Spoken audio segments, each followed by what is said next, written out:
ओम श्री साईं नाथाय नमः। अध्याय 4। इस अध्याय में हम श्री साईं बाबा का शिरडी में प्रथम आगमन, संतों का अवतार कार्य, पवित्र तीर्थ शिरडी, श्री साईं बाबा का व्यक्तित्व, गौली बुआ का अनुभव, श्री विट्ठल का प्रकट होना, क्षीर सागर की कथा, दास गणों का प्रयाग स्नान, श्री साईं बाबा का शिरडी में प्रथम आगमन और 3 वाड़े, इनका वर्णन सुनेंगे। संतों का अवतार कार्य कब और कैसे होता है, आइए इस पर प्रकाश डालें। भगवत गीता में भगवान श्री कृष्ण कहते हैं कि जब जब धर्म की हानि और अधर्म की वृद्धि होती है, तब तब मैं अवतार धारण करता हूँ। धर्म स्थापन, दुष्टों का विनाश तथा साधुजनों के परित्राण के लिए मैं युग युग में जन्म लेता हूँ। साधु और संत भगवान के प्रतिनिधि स्वरूप हैं। वे उपयुक्त समय पर प्रकट होकर अपनी कार्य प्रणाली द्वारा अपना अवतार कार्य पूर्ण करते हैं। अर्थात जब ब्राह्मण, क्षत्रिय और वैश्य अपने कर्तव्यों से विमुख हो जाते हैं, जब शूद्र उच्च जातियों के अधिकार छीनने लगते हैं, जब धर्म के आचार्यों का अनादर तथा निंदा होने लगती है, जब लोग निषिद्ध भोज्य पदार्थों और मदिरा आदि का सेवन करने लगते हैं, जब धर्म की आड़ में निंदित कार्य होने लगते हैं, जब भिन्न भिन्न धर्मावलंबी परस्पर लड़ने लगते हैं, जब ब्राह्मण संध्यादि कर्म छोड़ देते हैं, कर्मठ पुरुषों को धार्मिक कृत्यों में अरुचि उत्पन्न हो जाती है, जब योगी ध्यानादि कर्म करना छोड़ देते हैं और जब जन साधारण की ऐसी धारणा हो जाती है कि केवल धन, संतान और स्त्री ही सर्वस्व हैं, तथा इस प्रकार जब लोग सत्य मार्ग से विचलित होकर अधः पतन की ओर अग्रसर होने लगते हैं, तब संत प्रकट होकर अपने उपदेशों एवं आचरण के द्वारा धर्म की संस्थापना करते हैं।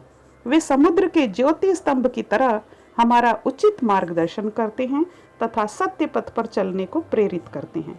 इसी मार्ग पर अनेकों संत निवृत्तिनाथ, ज्ञानदेव, मुक्ताबाई, नामदेव, गोरा, गोरनाई, एकनाथ, तुकाराम, नरहरि, नरसी भाई, सजन कसाई, सावंता माली और रामदास तथा कई अन्य संत सत्य मार्ग का दिग्दर्शन कराने हेतु भिन्न भिन्न अवसरों पर प्रकट हुए और इन सब के पश्चात शिरडी में श्री साईं बाबा का अवतार हुआ।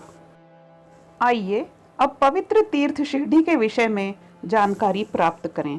पवित्र तीर्थ शिरडी अहमदनगर जिले में गोदावरी नदी के तट बड़े ही भाग्यशाली हैं, जिन पर अनेक संतों ने जन्म धारण किया और अनेकों ने वहां आश्रय पाया।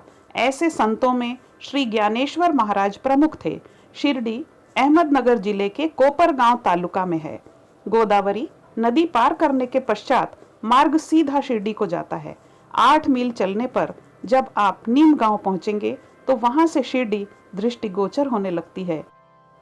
कृष्णा नदी के तट पर अन्य तीर्थ स्थान गाणगापुर, नरसिंहवाड़ी और औदुंबर के समान ही शिरडी भी प्रसिद्ध तीर्थ है। जिस प्रकार दामोजी ने मंगलवेढ़ा को, समर्थ रामदास ने सज्जनगढ़ को, दत्तावतार श्री नरसिंह सरस्वती ने वाड़ी को पवित्र किया, उसी प्रकार श्री साईनाथ ने शिरडी में अवतीर्ण होकर उसे पावन बनाया। आइए अब श्री साईं बाबा के व्यक्तित्व पर प्रकाश डालें। श्री साईं बाबा के सानिध्य से शिरडी का महत्व विशेष बढ़ गया। अब हम उनके चरित्र का अवलोकन करेंगे। उन्होंने इस भवसागर पर विजय प्राप्त कर ली थी, जिसे पार करना महान दुष्कर तथा कठिन कार्य है। शांति उनका आभूषण था तथा वे ज्ञान की साक्षात प्रतिमा थे। वैष्णव भक्त सदैव वहां आश्रय पाते थे। दानवीरों में वे राजा कर्ण के समान दानी थे। वे समस्त सारों के सार रूप थे। ऐहिक पदार्थों से उन्हें अरुचि थी। सदा आत्म स्वरूप में निमग्न रहना ही उनके जीवन का मुख्य ध्येय था। अनित्य वस्तुओं का आकर्षण उन्हें छू भी नहीं गया था। उनका हृदय शीशे के सदृश उज्जवल था। उनके श्रीमुख से सदैव अमृत वर्षा होती थी। अमीर और गरीब उनके लिए दोनों एक समान थे। मान अपमान की उन्हें किंचित मात्र भी चिंता न थी। वे निर्भय होकर संभाषण करते, भांति भांति के लोगों से मिलजुल कर रहते, नर्तकियों का अभिनय तथा नृत्य देखते और गजल कव्वालियां भी सुनते थे। इतना सब करते हुए भी उनकी समाधि किंचित मात्र भी भंग न होती थी। अल्लाह का नाम सदा उनके होठों पर रहता था। जब दुनिया जागती तो वे सोते और जब दुनिया सोती तो वे जागते थे। कहते हैं सुखिया सब संसार है, खाए और सोए, दुखिया दास कबीर है, जागे और रोए। उनका अंतःकरण प्रशांत महासागर की तरह शांत था। न उनके आश्रम का कोई निश्चय कर सकता था और न ही उनकी कार्यप्रणाली का अंत पा सकता था। कहने के लिए तो वे एक स्थान पर निवास करते थे, परंतु विश्व के समस्त व्यवहारों पर, व्यापारों का उन्हें भली भांति ज्ञान था। उनके दरबार का रंग ही निराला था। वे प्रतिदिन अनेक किंवदंतियां कहते थे, परंतु उनकी अखंड शांति किंचित मात्र भी विचलित न होती थी। वे सदा मस्जिद की दीवार के सहारे बैठे रहते थे तथा प्रातः, मध्याह्न और संध्या काल लेंडी और चावड़ी की ओर वायु सेवन करने जाते, तो भी सदा आत्मस्थित ही रहते थे। स्वतः सिद्ध होकर भी वे साधकों के समान आचरण करते थे। वे विनम्र, दयालु तथा अभिमान रहित थे। उन्होंने सबको सदा सुख पहुंचाया। ऐसे थे श्री साईं बाबा, जिनके श्री चरणों का स्पर्श कर शिरडी पावन बन गई। उसका महत्व असाधारण हो गया। जिस प्रकार ज्ञानेश्वर ने आलंदी और एकनाथ ने पैठण का उत्थान किया, वही गति श्री साईं बाबा द्वारा शिरडी को प्राप्त हुई। शिरडी के फूल, पत्ते, कंकड़ और पत्थर भी धन्य हैं, जिन्हें श्री साईं चरणाम्बुजों का चुंबन तथा उनकी चरण रज मस्तक पर धारण करने का सौभाग्य प्राप्त हुआ। भक्तगणों के लिए तो शिरडी एक दूसरा पंढरपुर, जगन्नाथपुरी, द्वारका, बनारस, काशी, महाकालेश्वर तथा गोकर्ण महाबलेश्वर बन गई। श्री साईं का दर्शन करना ही भक्तों का वेद मंत्र था, जिसके परिणाम स्वरूप आसक्ति घटती और आत्मदर्शन का पथ सुगम हो जाता था। उनका श्री दर्शन ही योग साधना था और उनसे वार्तालाप करने से समस्त पाप नष्ट हो जाते थे। उनका पाद सेवन करना ही त्रिवेणी स्नान के समान था तथा चरणामृत पान करने मात्र से ही समस्त इच्छाओं की तृप्ति होती थी।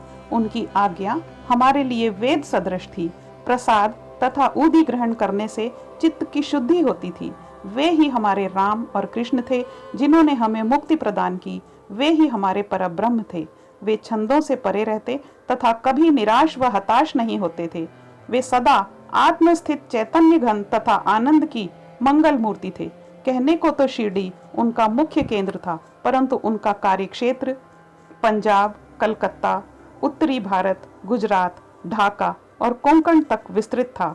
श्री साईं बाबा की कीर्ति दिन प्रतिदिन चहुं ओर फैलने लगी और जगह जगह से दर्शनार्थ आकर उनके भक्त लाभ उठाने लगे। केवल दर्शन से ही मनुष्यों, चाहे वे शुद्ध अथवा अशुद्ध हृदय के हों, के चित्त को परम शांति मिल जाती थी। उन्हें उसी आनंद का अनुभव होता था जैसा कि पंढरपुर में श्री विट्ठल के दर्शन से होता था। यह कोई अतिशयोक्ति नहीं है। देखिए, एक भक्त ने यही अनुभव पाया है। आइए अब कुछ गौली बुआ के बारे में जानें। गौली बुआ 95 वर्ष के वयोवृद्ध भक्त, जिनका नाम गौली बुआ था, पंडरी के एक वारकरी थे। वे 8 मास पंढरपुर तथा 4 मास गंगा तट पर निवास करते थे। सामान ढोने के लिए वे एक गधे को अपने पास रखते और एक शिष्य भी सदैव उनके साथ रहता था। वे प्रतिवर्ष वारी लेकर पंढरपुर जाते और लौटते समय श्री बाबा के दर्शनार्थ शिरडी आते थे। बाबा पर उनका अगाध प्रेम था। वे बाबा की ओर एक टक निहारते और कह उठते थे कि ये तो श्री पंढरीनाथ, श्री विट्ठल के अवतार हैं, जो अनाथ नाथ, दीन दयालु और दीनों के नाथ हैं।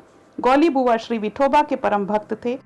उन्होंने अनेक बार पंढरी की यात्रा की तथा प्रत्यक्ष अनुभव किया कि श्री साईं बाबा सचमुच में ही पंढरीनाथ हैं। आइए अब जानें कि विट्ठल स्वयं कैसे प्रकट हुए। विट्ठल स्वयं प्रकट हुए। श्री साईं बाबा की ईश्वर चिंतन और भजन में विशेष अभिरुचि थी। वे सदैव अल्लाह मालिक पुकारते तथा भक्तों से कीर्तन सप्ताह करवाते थे।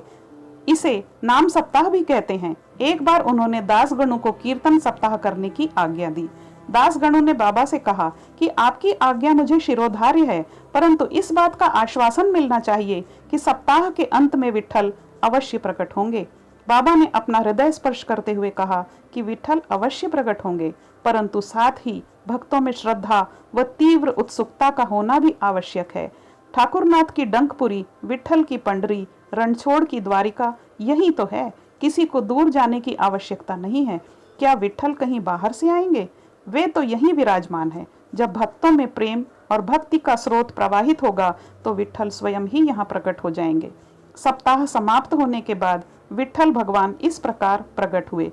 काका साहब दीक्षित सदैव की भांति स्नान करने के पश्चात जब ध्यान करने को बैठे तो उन्हें विठ्ठल के दर्शन हुए। दोपहर के समय जब वे बाबा के दर्शनार्थ मस्जिद पहुंचे तो बाबा ने उनसे पूछा, क्यों विठ्ठल पाटिल आए थे ना, क्या तुम्हें उनके दर्शन हुए?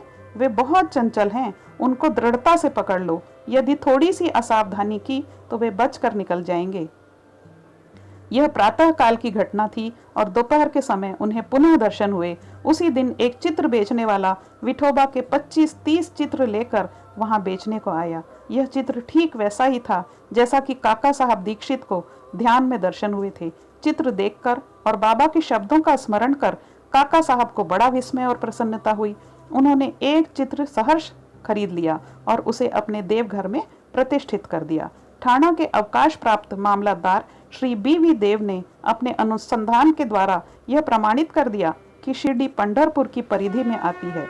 दक्षिण में पंढरपुर श्री कृष्ण का प्रसिद्ध स्थान है, अतः शिरडी ही द्वारका है।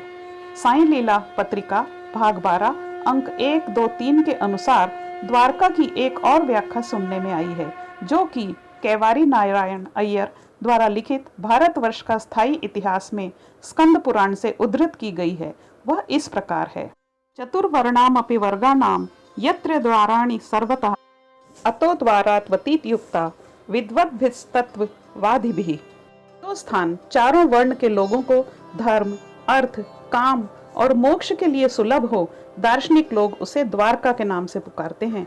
शिरडी में बाबा की मस्जिद केवल चारों वर्णों के लिए ही नहीं, अपितु दलित, अस्पृश्य और भागोजी शिंदे जैसे कोढ़ी आदि सब के लिए खुली थी। अतः शिरडी को द्वारका कहना ही सर्वथा उचित है।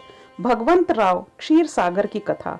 श्री विठ्ठल पूजन में बाबा को कितनी रुचि थी, यह भगवंत राव क्षीर सागर की कथा से स्पष्ट है। भगवंत राव के पिता विठोबा के परम भक्त थे, जो प्रतिवर्ष पंढरपुर को वारी लेकर जाते थे। उनके घर में विठोबा की एक मूर्ति थी, जिसकी वे नित्य प्रति पूजा करते थे। उनकी मृत्यु के पश्चात उनके पुत्र भगवंत राव ने वारी पूजन, श्राद्ध इत्यादि समस्त कर्म करना छोड़ दिया। जब भगवंत राव शिरडी आए तो बाबा उन्हें देखते ही कहने लगे कि इनके पिता मेरे परम मित्र थे, इसी कारण मैंने इन्हें यहाँ बुलाया है। इन्होंने कभी नैवेद्य अर्पण नहीं किया तथा मुझे और विठोबा को भूखों मारा है, इसलिए मैंने इन्हें यहाँ आने को प्रेरित किया है। अब मैं इन्हें हठ पूर्वक पूजा में लगा दूंगा। दास गणों का प्रयाग स्नान। गंगा और यमुना नदी के संगम पर प्रयाग प्रसिद्ध पवित्र तीर्थ स्थान है। हिंदुओं की ऐसी भावना है कि वहां स्नानादि करने से समस्त पाप नष्ट हो जाते हैं। इसी कारण प्रत्येक पर्व पर सहस्त्र भक्तगण वहां जाते हैं और स्नान का लाभ उठाते हैं। एक बार दासगणों ने भी वहां जाकर स्नान करने का निश्चय किया। इस विचार से वे बाबा से आज्ञा लेने उनके पास गए। बाबा ने कहा कि इतनी दूर व्यर्थ भटकने की क्या आवश्यकता है, अपना प्रयाग तो यही है, मुझ पर विश्वास करो। आश्चर्य, महान आश्चर्य। जैसे ही दासगणु बाबा के चरणों पर नत हुए तो बाबा के श्री चरणों से गंगा यमुना की धार वेग पूर्वक प्रवाहित होने लगी। यह चमत्कार देखकर दासगणों का प्रेम और भक्ति उमड़ पड़ी, आंखों से अश्रुओं की धारा बहने लगी। उन्हें कुछ अंतःस्फूर्ति हुई और उनके मुख से श्री साईं बाबा की स्तोत्रस्विनी स्वतः प्रवाहित होने लगी। श्री साईं बाबा का शिरडी में प्रथम आगमन। श्री साईं बाबा के माता पिता, उनके जन्म और जन्म स्थान का किसी को भी ज्ञान नहीं है। इस संबंध में बहुत छानबीन की गई। बाबा से तथा अन्य लोगों से भी इस विषय में पूछताछ की गई, परंतु कोई संतोषप्रद उत्तर अथवा सूत्र हाथ न लग सका। यथार्थ में हम लोग इस विषय में सर्वथा अनभिज्ञ हैं। नामदेव और कबीरदास जी का जन्म अन्य लोगों की भांति नहीं हुआ था। वे बाल रूप में प्रकृति की गोद में पाए गए थे। नामदेव भीमरथी नदी के तीर पर गोनाई को और कबीर भागीरथी नदी के तीर पर तमाल को पड़े हुए मिले थे। और ऐसा ही श्री साईं बाबा के संबंध में भी था। वे शिरडी में नीम वृक्ष के तले 16 वर्ष की तरुणावस्था में स्वयं भक्तों के कल्याणार्थ प्रकट हुए थे। उस समय भी वे पूर्ण ब्रह्मज्ञानी प्रतीत होते थे। स्वप्न में भी उनको किसी लौकिक पदार्थ की इच्छा नहीं थी। उन्होंने माया को ठुकरा दिया था और मुक्ति उनके चरणों में लौटती थी। शिरडी ग्राम की एक वृद्ध स्त्री नाना चौपदार की मां ने उनका इस प्रकार वर्णन किया है। एक तरुण, स्वस्थ, फुर्तीला तथा अति रूपवान बालक सर्वप्रथम नीम वृक्ष के नीचे समाधि में लीन दिखाई पड़ा। सर्दी व गर्मी की उन्हें किंचित मात्र भी चिंता न थी। उन्हें इतनी अल्प आयु में इस प्रकार कठिन तपस्या करते देखकर लोगों को महान आश्चर्य हुआ। दिन में वे किसी से भेंट नहीं करते थे और रात्रि में निर्भय होकर एकांत में घूमते थे। लोग आश्चर्यचकित होकर पूछते थे कि इस युवक का कहाँ से आगमन हुआ है। उनकी बनावट तथा आकृति इतनी सुंदर थी कि एक बार देखने मात्र से लोग आकर्षित हो जाते थे। वे सदा नीम वृक्ष के नीचे बैठे रहते थे और किसी के द्वार पर न जाते थे। यद्यपि वे देखने में युवक प्रतीत होते थे, परंतु उनका आचरण महात्माओं के सदृश था। वे त्याग और वैराग्य की साक्षात प्रतिमा थे। एक बार एक आश्चर्यजनक घटना हुई। एक भक्त को भगवान खंडोबा का संचार हुआ। लोगों ने शंका निवारणार्थ उनसे प्रश्न किया कि हे देव, कृपया बतलाइए कि ये किस भाग्यशाली पिता की संतान हैं और उनका कहाँ से आगमन हुआ है। भगवान खंडोबा ने एक कुदाली मंगवाई और एक निर्दिष्ट स्थान पर खोदने का संकेत किया। जब वह स्थान पूर्ण रूप से खोदा गया तो वहां एक पत्थर के नीचे ईंटें पाई गई। पत्थर को हटाते ही एक द्वार दिखा जहां 4 दीप जल रहे थे। उन दरवाजों का मार्ग एक गुफा में जाता था जहां गौमुखी आकार की इमारत, लकड़ी के तख्ते, मालाएं आदि दिखाई पड़ी। भगवान खंडोबा कहने लगे कि इस युवक ने इस स्थान पर 12 वर्ष तपस्या की है। तब लोग युवक से प्रश्न करने लगे, परंतु उसने यह कहकर बात टाल दी कि यह मेरे श्री गुरुदेव की पवित्र भूमि है, अतएव मेरा पूज्य स्थान है। तब लोगों ने उस दरवाजे को पूर्ववत बंद कर दिया। जिस प्रकार अश्वत्थ तथा औदुंबर वृक्ष पवित्र माने जाते हैं, उसी प्रकार बाबा ने भी इस नीम वृक्ष को उतना ही पवित्र माना और प्रेम किया। महालसापति तथा शिरडी के अन्य भक्त इस स्थान को बाबा के गुरु का समाधि स्थान मानकर सदैव नमन किया करते थे। आइए अब 3 वाड़े की कथा जानें। नीम वृक्ष के आसपास की भूमि श्री हरि विनायक साठे ने मोल ले ली थी और उस स्थान पर एक विशाल भवन का निर्माण किया, जिसका नाम साठे वाड़ा रखा गया। बाहर से आने वाले यात्रियों के लिए यह वाड़ा ही एकमात्र विश्राम स्थान था, जहां सदैव भीड़ रहा करती थी। नीम वृक्ष के नीचे चारों ओर चबूतरा बांधा गया। सीढ़ियों के नीचे दक्षिण की ओर एक छोटा सा मंदिर है, जहां भक्त लोग चबूतरे के ऊपर उत्तराभिमुख होकर बैठते हैं। ऐसा विश्वास किया जाता है कि जो भक्त गुरुवार तथा शुक्रवार की संध्या को यहाँ धूप, अगरबत्ती आदि सुगंधित पदार्थ जलाते हैं, वे ईश कृपा से सदैव सुखी होंगे। यह वाड़ा बहुत पुराना तथा जीर्ण शीर्ण स्थिति में था तथा इसके जीर्णोद्धार की नितांत आवश्यकता थी, जो संस्थान द्वारा पूर्ण कर दी गई। कुछ समय के पश्चात एक दूसरे वाड़े का निर्माण हुआ, जिसका नाम दीक्षित वाड़ा रखा गया। काका साहब दीक्षित कानूनी सलाहकार जब इंग्लैंड में थे, तब वहां उन्हें किसी दुर्घटना से पैर में चोट आ गई थी। उन्होंने अनेक उपचार किए, परंतु पैर अच्छा ना हो सका।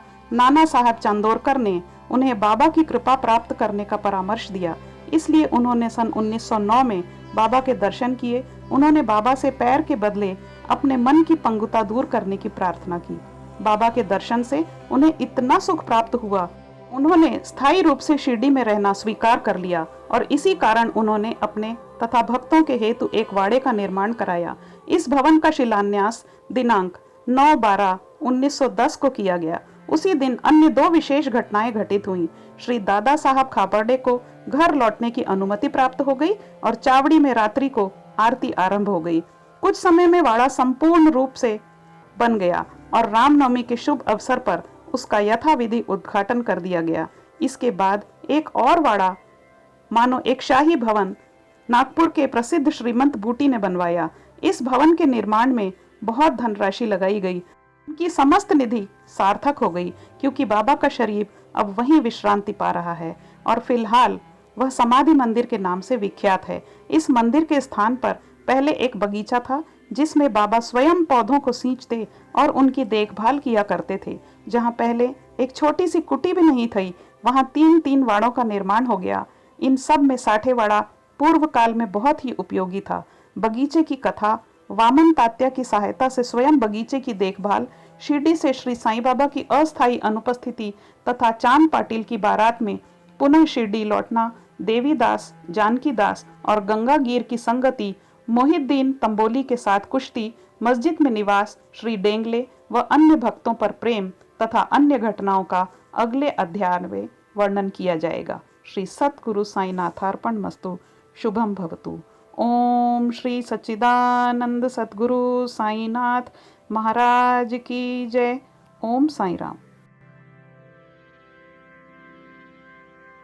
अनंत कोटि ब्रह्मांड नायक राजाधिराज योगिराज सच्चिदानंद सद्गुरु श्री साईनाथ महाराज की जय।